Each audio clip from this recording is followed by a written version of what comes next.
Bela Lugosi, Bela Lugosi, Bela Lugosi, Bela Lugosi. Biddy biddy biddy biddy biddy biddy biddy biddy biddy biddy. Bela Lugosi, Bela Lugosi, Bela Lugosi, Bela Lugosi. Biddy biddy biddy biddy biddy biddy biddy biddy biddy biddy. Bela Lugosi.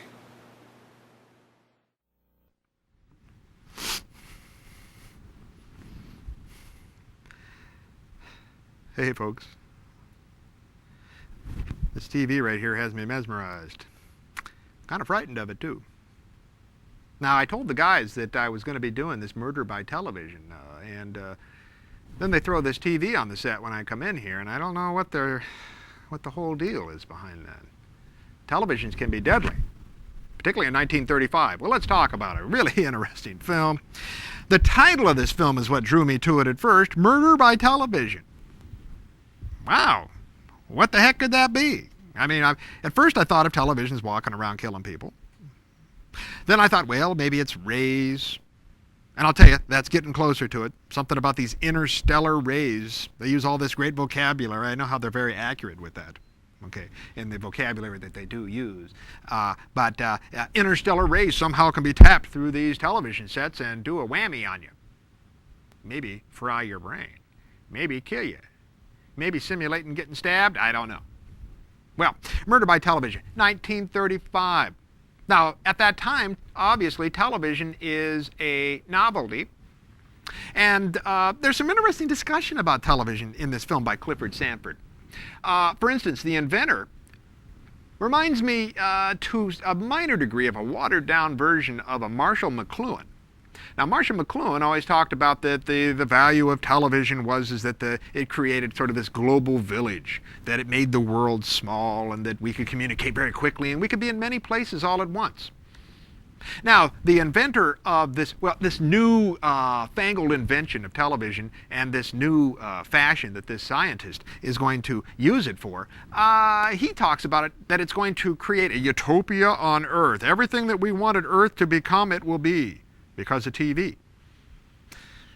Now, what? Some word from our sponsors. Sounds sort of like that, like a commercial thing. But at the same time, that's what he's arguing. Okay, I'm not sure exactly how it's going to create utopia, but his whole idea is that he does this demo thing where he's going to show that the value of television is that you can be at many places at once. So while he's in New York City, he'll say, let's look at London, let's look at China, let's look at, Paris, let's look all over the place, and he shows that we're all over the place. Kind of interesting. Now, what I like about that angle of the ever-present different perspectives being able to be all at once, the guy who wrote this film, Joseph O'Donnell, I think that's where he got the cue for how this film is put together. Now, this film is one of those, again, where instead of a reading of a will type of thing that brings a bunch of people together and then someone dies and then you got to stick everybody in a room and say nobody leaves here until we find out who did what, okay? This one here draws a whole bunch of inventors and prospective and investors into television technology all into one big room to watch this display, and then the inventor dies on TV. Kind of cool. And then the inspector has to try to draw them all together and say who did this and all of this jazz. Now, Bela Lugosi, he's in this film. 1935. This is the same year as The Phantom Ship. Now, the role that he plays in here is smaller. He actually has a dual role. Now, I haven't researched this and come up with the exact number, but it's interesting to think of the number of films where Bela Lugosi plays a dual role, has two individuals that he plays. He's got a twin brother in this thing.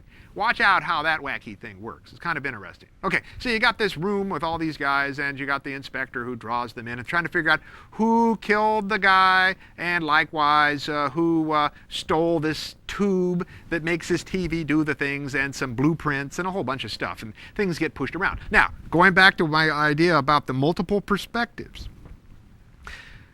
Later on in the film, and I'm not going to tell you, I can't tell you what Bela Lugosi does, but the film is then, in order to explain how all of this happened, is shot from different perspectives so that we get the past revisioned through someone else's perspective. Kind of cool. So it's got a multiple perspective angle. Now, that kind of fits what the scientist is saying about being everywhere at once. Okay, because in a sense, if you add all those various perspectives together, you are in many places at once. Various eyes and perspectives all at once. Very interesting. I think you're going to enjoy this film. Now, this TV here, I don't know what the heck it's, what it's intended to do, but I'm hoping that it's not murder by television. Roll 'em, Smokey.